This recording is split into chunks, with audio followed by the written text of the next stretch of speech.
예, 희왕역인데요. 안녕하세요. 주영 씨가 오셨고요. 네, 안녕하세요. 이재선 의원님 오셨습니다. 어서 네, 오십시오. 안녕하세요. 네, 일주일에 한 번씩 만나는데 그죠? 네, 네. 시간이 참 빠르게 가는 그러게 것 말입니다. 같아요. 네. 그래서 늘 한 주가 기다려집니다. 네.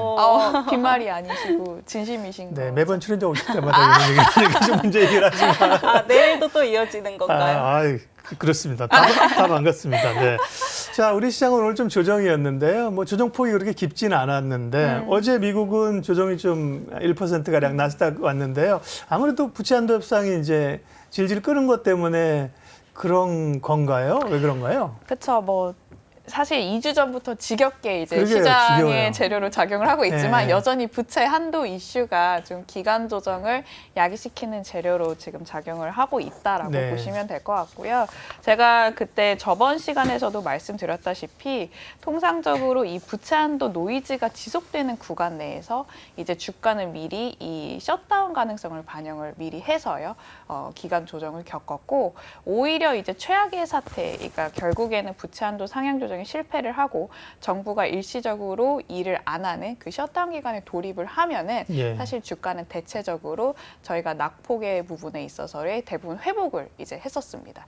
그렇기 때문에 아마 지금 같은 경우도 기간 조정을 겪고는 있지만 사실 이 구간이 지나간 뒤로는 단기적인 노이즈에 그칠 가능성이 높아서 사실 시장이 큰 변동성을 일으키기에는 조금 큰 재료는 아닌 것 같아요. 네, 그래도 조금 버틸 수 있을 만한 시장이 구간이다. 말해주고 있습니다. 시장이 그죠? 네, 그렇죠. 우리나라 같은 경우도 보자면은 네. 뭐 사실 이제 방향성이 그렇게까지는 뚜렷이 잡히고 있지는 않지만 외국인들이라든지 기관 투자자들이 이 약간 험난한 그 구간에도 불구하고 네. 사실 계속해서 이제 매수 우위를 보이는 업종들도 있고요.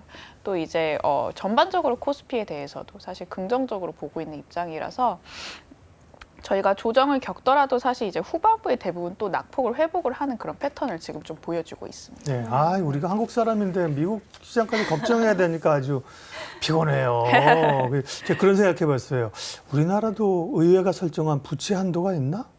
없는 것도 같고, 그러니까 부채 헷갈리는 게 부채 한도, 공무원 월급을 못 줘 미국이 예산안, 근데 결국 부채 한도라는 건 대부분 국가들이 채권을 발행해서 그렇죠? 네. 자금 조달하니까 네. 이제 협상이 안 되면 더 이상 채권을 발행 못 하니까 차안 발행이 안 되고 채권 발행 못 하면 디폴트를 한다 그런 얘기인 거죠? 그렇죠. 예. 설명이 너무 명쾌하셔서, 네, 예. 한 번에 와닿습니다. 네, 맞습니다. 설명하셔야 될 입장이에요. 그렇죠. 제가 해야 되는데 설명을 지금 네. 듣고 있는데 네. 너무 설득이 너무 잘해주셔가지고, 예. 네네, 맞습니다. 그러면은 앞서서 이제 시장이 좀 긍정적이다 그래도 이렇게 이야기를 해주셨는데 그만큼 좀 5월에 외국인 순매수가 많이 들어왔던 것 같아요. 그래서 외국인이 가장 좀 많이 샀던 업종 또 그 업종들의 향후 전망은 어떨지 궁금하거든요. 역시나 이제 외국인들이 이제 가장 눈독을 들이는 업종은 IT 업종이라고 보시면 될 것 같아요. 저희가 예. 5월달 이제 누적 기준으로 외국인의 매수 규모를 보시면은 코스피 기준으로 대략적으로 한 2.3조 원 가량 순매수 우위를 보였고요. 네.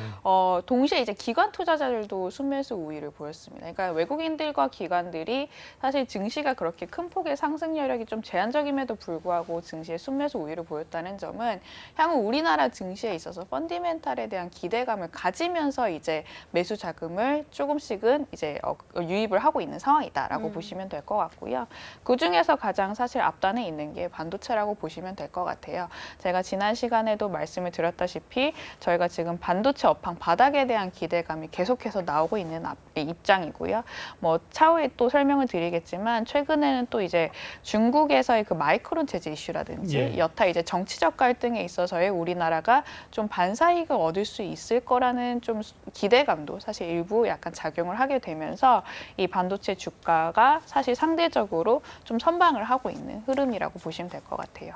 그렇다고 해서 뭐 반도체가 추가 상승 여력이 그러면 더 없지는 않을까 하반기 때 좀 걱정을 하시는 분들도 있는데 저희가 이익률 같은 경우를 보자면 사실 바닥에서 올라오고 있는 상황이기 때문에 오히려 지금 계속해서 이익이 잘 나오는 업종들보다는 사실 추가 상승 여력은 이제 IT 업종들이 더 많을 거다라고 생각이 들고 있고요. 같고요. 또 통상적으로 저희가 수출에 있어서의 그 반도체 업황 사이클이 굉장히 민감한데 우리나라 이제 5월달 20일 이제 수출입 실적을 보면은 아직까지는 부진한 상황이긴 하지만 반도체 업황이 사실 숫자가 조금씩은 회복이 되고 있습니다. 이게 최종적으로 5월달 수출을 확인하기 위해선 저희가 6월 초에 가서야 좀 알겠지만은 어쨌든 간에 지금 저점을 다지고 이제 미약하게나마 반등을 시작을 했다라는 점은 사실 외국인들과 기관들 입장에서도 그간 작년에 매를 많이 맞았던 우리나라 증시에 있어서의 조금 더 좋게 볼 수 있는 요인이 될 것 같다라고 생각이 들고요. 또 조정폭을 많이 겪었던 만큼 사실 그간 또 이제 상승 여력이 더 큰 증시가 우리나라이지 않을까 싶어요. 그래서 아마 좀 긍정적으로 더 보게 되는 거다라고 생각을 하고 있습니다. 네, 하반기 전망의 긍정적 요인의 뭐 가장 밑단은 외국인 매수죠, 그죠? 외국인이 그쵸. 사주고 있는 거고요. 네. 네. 지난주 오셨을 때도 가장 좋게 보는 섹터를 이제 반도체를 얘기하셔가지고 네. 제가 속으로 겉으로는 얘기 안 하고 속으로 또 반도체야? 이걸 가로 열고 가로 닫았는데 그죠? 그쵸. 어느 영화 가운데 예난 그런 거죠. 속으로 하는 얘기가 다 들리는 영화 옛날에 그런 거 아세요? 네. 캐리가 나오는 거 맞아요. 맞나요? 그래서 네, 제가 네. 안 들렸죠. 근데 반도체가 확실히 오르더라고요. 그죠? 보니까 소부장 그쵸. 같은 경우 뭐 동진 세미캠, 뭐 하미 반도체 막 10%씩 쭉쭉 오르고 그죠? 맞아요. 반도체가 이렇게 중심에 있는 것 같아요. 네, 예. 밸류에이션도 그렇게 비싸지 않은 상황이고요, 사실. 네. 네. 그래서 IT 업황에 대한 기대감이 사실 하반기 때도 계속해서 이어질 거는 같아요. 네. 아무래도 저희가 생각을 해보면 사실 IT가 안 움직였던 구간이 굉장히 꽤 길었거든요. 코로나 이후에 보자면은 사실 뭐 다른 업종의 로테이션을 한 번씩 다 돌았는데 네. 이제 사실 남아있는 업종은 몇 없습니다. IT도 그렇고요. 뭐 마찬가지로 소프트웨어라든지 게임 업종도 이제 끝단에는 남아있는데 아직까지 이제 해당 섹터는 조금 더 모멘텀을 기다려야 되는 상황인 거는 같긴 하고요. 네. 매크로에서 보면 국내 기대 인플레이션이 4%대에서 3%대로 내려왔다 이런 기사가 있는데요. 근데 인플레이션도 어려운데 또 기대 인플레이션은 또 뭐예요? 그 기대 인플레이션이 뭐고 뭘 의미하는 거고 이게 3%로 내려왔다는 거는 투자자 입장에서는 어떤 그걸 좀 생각해 볼 수 있나요? 기대 인플레이션이 지금 하락을 하고 있다는 점은 사실 그 연준이라든지요, 우리나라의 그 통화 정책 방향성도 사실 추가적인 금리 인상보다는 오히려 동결 가능성이 높아지는 구간이고 예. 이제는 이제 기대 인플레이션이 얼마만큼 하락 속도가 빨라지느냐가 관건이긴 할 텐데요. 이제는 통화 정책이 완화적으로 바뀔 수 있는 기대감을 좀 품어도 되지 않을까라는 점으로 좀 해석을 할 수가 있을 거는 같아요. 사실 우리나라 근데 통화 정책 방향성을 보자면 국내 기대 인플레이션보다는 결국에는 미국의 통화 정책 그렇죠. 방향성의 영향권에 더 접어들기 때문에 미국의 기대 인플레이션이라든지 내지는 미국의 통화 정책 방향성을 조금 더 예의주시할 필요는 있을 거는 같고요. 근데 미국의 기대 인플레이션은 생각만큼은 뭐 다소 좀 떨어진다는 뉴스도 있었지만 생각만큼 이렇게 뚝뚝 아직 떨어지는 건 아닌 것 같습니다. 그렇죠? 그렇죠. 예. 인플레이션의 하락 속도가 사실 생각만큼 빠르지는 않습니다. 근데 인플레이션의 하락 속도가 오히려 빠르게 되면요, 이게 결국에는 기업 어닝이라든지 경기 침체가 이제 급작스럽게 올 수 있는 또 확률을 높이는 요인이거든요. 예. 그래서 사실 3분기 때, 4분기 때를 놓고 보자면 이 기대 인플레이션도 그렇지만 인플레이션의 하락 속도가 점진적으로 떨어져야지만이 시장에는 좀 긍정적으로 해석이 될 수가 있을 것 같다라고 생각이 들어요. 근데 실제로도 뭐 미국도 그렇지만 우리나라뿐만도 아니고요. 글로벌리 해서도 사실 인플레이션 하락 속도가 이제 방향성은 잡히고는 있지만 그렇게까지 시장이 우려할 정도로 빠르게 떨어지지는 않고 있는 상황입니다. 네. 근데 기대 인플레이션보다는 이제 미국의 금리 정책을 좀 봐야 된다라고는 하셨는데 그래도 이렇게 조금 완화되는 둔화되면은 사실 연내 금리 인하도 가능하다는 이야기가 좀 나오더라고요. 약간 최근까지만 해도 금리 인하 가능성에 베팅하시는 분들이 조금 많았던 거는 사실인데요. 실제로도 이제 저번 달 기준으로 보면은 선물 시장에서 반영하는 금리 인하 시점이 뭐 빠르면 7월, 늦어도 9월 달까지였어요. 근데 지금 뭐 파월 의장의 발언들도 그렇고요. 연준 위원들의 발언들을 이제 살펴보시면 사실 금리 인하를 얘기하시는 분들은 거의 없거든요. 그리고 사실 그 실제 저희가 보는 뭐 PC라든지 CP 물가 수치도 금리 인하 가능성을 높여 잡는 요인은 아니에요. 이제 아직까지는 점진적으로 떨어지고 있지 사실 막 하락 속도가 가파르지 않기 때문이라고 보시면 될 것 같고요. 그렇기 때문에 시장도 이제 금리 인하 시점을 조금 밀어놨습니다. 예. 연내에 금리 인하를 하더라도 시점이 뭐 12월 달 내지는 빠르면은 뭐 내년 1월 달로 금리 인하 가능성을 베팅을 했기 때문에 사실 오히려 저는 이게 더 증시를 보는 입장에서는 편안하겠다라고 생각이 들더라고요. 동감합니다. 예를 네. 들면 금리 인하하라고 시장은 압박하는데 금리 내리잖아요. 그러면 좋아하는 게 아니라 경기가 얼마나 안 좋길래 금리를 내리는 거야? 그러면 수가 또 빠질 수 있다니까요. 그렇죠. 저희가 그러니까요. 01년도랑 08년도가 사실 대표적인 사례였잖아요. 급작스러운 이제 그 리스크 재료가 부각이 되면서 예. 뭐 부동산 버블이라든지 IT 기업들의 버블, 실제로 금리 인하를 함에도 불구하고 주가와 채권이 동시에 폭락하는 사태를 겪었기 때문에 연준도 이를 원하지 않을 겁니다. 그래서 네. 파월 의장의 발언도 가만히 보자면요, 계속 워딩으로 긴축 효과를 주고 있거든요. 그리고 이제 지난주 이제 컨퍼런스 회의를 통해서도 이미 금리 인상을 더 추가적으로 안 해도 그 저희가 은행 사태를 최근에 겪었잖아요. 근데 은행 사태를 통해서 그 은행들이 대출을 하는 요건들을 이제 강화하기 시작을 했다고 해요. 이게 사실 3분기 때 또 긴축 효과를 줄 수가 있을 것 같고요. 그러니까 뭐 다이렉트로 금리 인하를 안 해도 사실 뭐 연준 위원들의 발언이라든지 아니면 은행들의 대출 여건이 강화되는 이렇게 약간 직간접적인 약간 방법을 통해서 사실 시장은 이미 긴축 효과에 접어들었다라고 보시면 될 것 같고, 그렇기 때문에 소비와 고용 지표가 지금처럼 상대적으로 이제 꾸준히 잘 나올 가능성은 높고요. 이것도 조금씩은 아마 3분기 때, 4분기 때 들어서는 떨어질 거는 같다. 근데 다만 시장이 우려할 정도로 경착륙의 속도만치 이제 빠르게 떨어지지만 않는다면 오히려 주식 시장은 보다 펀디멘탈에 집중할 수 있는 기회를 맞을 것이다라고 저는 네. 생각을 하고 있습니다. 네, 미국 이야기를 또 했으니까 저는 중국도 사실 궁금한데 또 최근에 코로나가 다시 재확산될 수도 있다라는 이야기가 나오더라고요. 네. 그래서 이 중국 리오프닝에 대한 좀 기대감들이 있었는데 이거는 어떻게 되는 건지 어떻게 보실까요? 사실 뭐 중국 정부가 다시 봉쇄령을 강화하지는 않을 것 같아요. 그렇죠? 워낙 예. 봉쇄령을 강화했던 구간 내에서 성장률이 너무 안 나왔기 네. 때문에 지금 다시 강화를 해버린다고 했을 막 시위도 때는 있었잖아요. 그렇죠. 네. 이미 약간 글로벌리에서 GDP가 사실 인도가 이제 치고 올라오는 입장에서는 중국도 조금 불안하게 이제 생각을 할 것 같고요. 예. 그래서 이제 봉쇄력의 가능성은 좀 낮을 거는 같은데, 문제는 이제 지금 경기 회복 속도가 예전만치에 저희가 봐왔던 경기 회복 속도를 좀 이제 다시금 재현할 가능성은 그렇게 높아 보이지는 않다라는 점입니다. 아무래도 이제 중국 같은 경우를 보자면 저희가 예전에 고성장 모멘텀을 받아서 이제 중국 관련된 업종들이 부각이 됐을 때는 경제 성장률이 기본적으로 7, 8%가 나왔던 시기였었잖아요. 뭐 대규모 인프라라든지 제조업을 부양을 해서 사실 중국 정부가 그 GDP를 끌어올렸던 기억이 저희가 이제 과거 2004년에서 2006년 차화정이 올랐을 때라고 보시면 될 것 같고요. 근데 지금 같은 경우를 보자면 이미 중국도 사실 이제 인구가 지금 떨어지기 시작을 했고, 사실 예전만치 인프라를 부양을 할 수는 없습니다. 왜냐라고 봤을 때 지금 부동산 쪽에서 이제 늘상 그렇죠. 문제가 예. 되는 대출에 대한 이슈도 있고요. 또 그에 따른 부채 리스크가 있기 때문에 인프라를 공격적으로만은 할 수는 없어요. 그래서 이제 중국도 사실 이제 점진적으로 이제 내수 중심의 국가, 어떻게 보자면은 중성장을 할 수 있는, 그러니까 고성장보다는 성장률이 점진적으로 낮아지는 그런 이제 국면에 접어드는 국가라고 보시면 될 것 같고요. 그렇기 때문에 저희가 예전만치 기대를 했던 중국 관련된 사이클을 얻기 위해서는 조금 더 예. 시간이 좀 필요해 보이지 않나. 하반기 때는 아직까지 데이터상으로는 중국 모멘텀이 그렇게까지는 부각될 것 같지는 않습니다. 지난번에도 그 얘기는 한번 이재선 의원님과 했고요. 중국이 좀 더디다. 근데 뭐 코로나19 환자가 다시 는다고 해서 뭐 중국 경제가 더 위축될 것 같지는 않고요. CN블루의 정용화를 아십니까? 정용화? 아시죠? 알죠. 네. 알죠. 영화 오빠를 공연을 못하게 지금 돌려보냈잖아요. 중국이요. 그렇죠. 한한령 이슈 예, 때문에요. 앞에서 좀 나는데 한한령이나 그런 쪽에서의 뭐 소비 관련주나 뭐 엔터나 뭐 이런 쪽의 여파는 어떻게 보세요?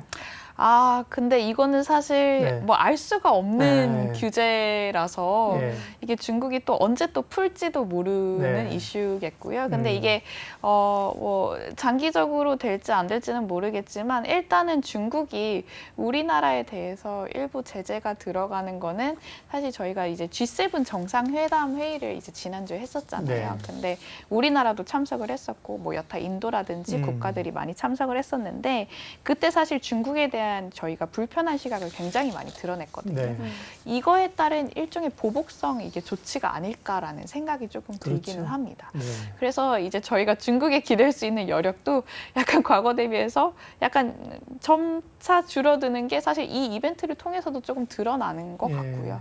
네, 그래서 이제 중국보다는 저는 이제 오히려 이제 조금 장기적인 스토리이긴 하지만 우리나라도 다른 국가에 조금 눈을 돌릴 필요가 있다라고 생각이 들어요. 네. 뭐 대표적으로 보자면은 저희가 그나마 이제 EM 내에서 그럼 중국 말고 성장률이 잘 나오는 국가가 없느냐라고 봤을 때 그건 아니잖아요. 인도가 있고 인도도 예. 있고요. 사실 베트남도 베트남, 아직 잘 예. 나오고요.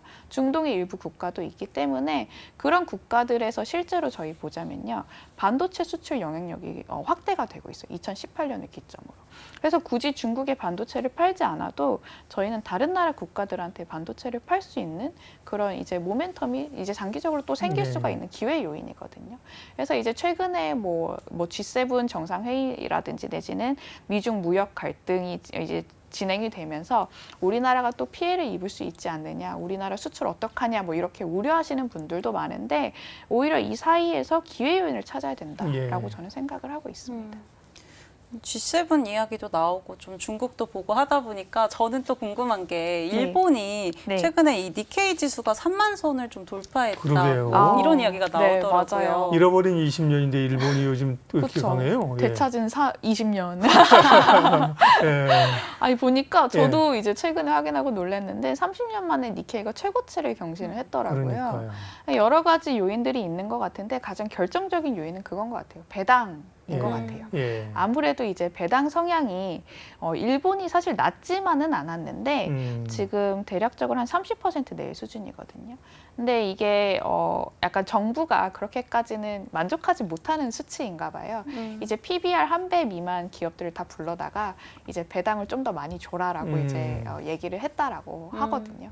그래서 아마 이제 일본 상사 기업들이라든지 대표적으로 뭐 예. 워렌 버핏이 투자한 그러니까요. 기업들도 예. 보면 이제 아마 배당을 조금 늘리는 식의 그 약간 전략을 짜면서 사실 시장이 좀 관심을 많이 살 것 같아요. 그래서 일본 같은 경우도 보자면은 배당 관련된 기업들이 지금 주가가 상대적으로 나쁘지 않은 상황이고요. 또 디테일도 보자면은 반도체 섹터도 사실 우리나라도 반도체 섹터가 좋았지만 일본도 나쁘지 않았습니다. 네. 결과적으로 이 약간 여러 가지 국가 간의 갈등 속에서 뭐 일본이라든지 우리나라 반도체 기업이 수혜를 받을 거라는 인식이 조금 큰 것 같아요. 이제 반도체 상대 강도를 보면은 일본과 우리나라가 대체적으로 좀 선전을 하는 편이고요. 반면에 대만 반도체는 그렇게까지 약간 선전을 하지 못하고 TSMC에 있어요. 대한 우려들이 글로벌 투자자들이 꽤 있대요, 사실. 그렇죠, 맞죠. 최근에 그 이제 중국에 대한 그 아까 제가 불편한 시각을 예. 대부분 이제 G7 국가들이 이제 내비쳤다라고 말씀을 드렸는데 어떻게 보자면은 중국과 가장 이제 연관성이 높은 게 대만이잖아요. 네. 근데 만약에 정말 최악의 시나리오로 그러니까. 중국이 대만을 침공을 한다라고 했을 때는 사실 대만에 대한 리스크도 무시를 할 수는 없습니다. 예. 그래서 오히려 이제 우리나라라든지 일본이라든지 그렇죠. 여타 반도체의 경쟁력을 갖고 있는 국가들이 사실 대안으로 사실 시장이 조금 생각을 많이 해주는 것 같아요. 네. 네, 그래서 중장기적으로 보자면 네. 이런 또 이제 산업군의 기회를 우리나라 뭐 대표적인 기업이죠. 삼성전자나 SK 하이닉스가 좀 잡을 수 있지 않을까라고 네. 조심스럽게 또 생각을 해볼 수가 있겠고요. 마지막으로 이제 5월도 다 지나고 있는데 6월에 우리가 좀 생각해 봐야 될, 좀 체크해야 될 포인트나 지표들이 있으면 간략하게 말씀해 주세요. 네. 네, 일단 6월 초에 저희가 수출 지표를 이제 확인을 해야 될 것 같고요. 네. 제가 그때도 말씀드렸다시피 하반기 때는 펀디멘탈에 초점을 맞춘다고 이제 가정을 했을 때는 저희가 수출 지표의 영향력이 굉장히 이제는 커질 것 같아요. 그래서 6월 달에 나오는 5월 달 최종적인 수출 지표로 반도체 업황이라든지 내지는 전반적인 무역 적자 폭이 얼마나 줄어드는지도 좀 관전 포인트로 봐야 될 것 같고요. 만약에 5월 달 대비해서 해서 6월달 수출 증가율의 그 낙폭이 조금 축소가 되는 그림이라면은 증시의 상단도 조금 열릴 가능성이 있겠다라고 생각이 들고 있고 그 전에 앞단에서 해결돼야 되는 게 여전히 부채 한도 이슈가 계속해서 그렇죠. 좀 시장이 이제 조금 해결해야 될 부분 중에 하나인 거는 같긴 해요. 그리고 이제 저희가 6월달 FMC 회의도 이제 중순에 마련이 돼 있거든요. 그 전에 CPI 물가 지표도 발표가 되고요. 어떻게 보자면은 이제 6월 중순에 약간 빅 이벤트가 예정이 되어 있기 때문에 저희 글로벌 증시 관점에서 보자면은 위험 자산 가격 지수 레벨에 대한 기대감은 그 전까지는 조금 제한적일 것 같다. 그렇다고 해서 뭐 많이 빠지지는 않겠지만요. 여전히 약간 박스권 장세 속에서 업황별로 약간 조금 섹터별로 좀 고르게 약간 가져갈 수 있는 전략이 필요하다. 아이고 6월 걱정을 미리 했네요. 다음에 오실 때 또 그때 6월 얘기를 하도록 하고요. 네. 오늘은 저희는 먼저 내리시죠. 네. 지영 씨한테 맡겨놓고 의원님 제가 가시죠. 마무리하겠습니다. 수고하세요. 감사합니다. 조심히 가세요. 이로운 경제 채널 EBC